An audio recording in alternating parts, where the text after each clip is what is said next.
माझ्या मैत्रिणींना माझा एक प्रश्न आहे. नवरा कसा असावा हो?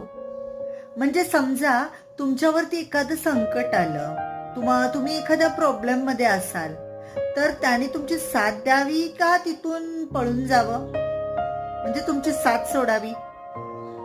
तर मला माहितीये प्रत्येकाचं उत्तर हेच असणार आहे की त्याने साथ द्यावी. आणि हो, मलाही अगदी तसंच वाटतंय.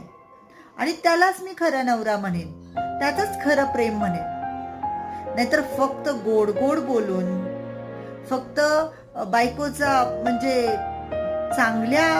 जेव्हा चांगलं चालतं तेव्हा तिचा उपयोग करून घेणं, गोड गोड बोलणं आणि संकट आले की पळून जाणं, याला मी नवरा नाही म्हणत. आता मी माझं नाही सांगत आहे, कारण माझा नवरा अतिशय चांगला आहे आणि त्याने खूप स्वातंत्र्य दिलंय. पण मी अशा कितीतरी स्त्रियांबद्दल बोलते. पटतंय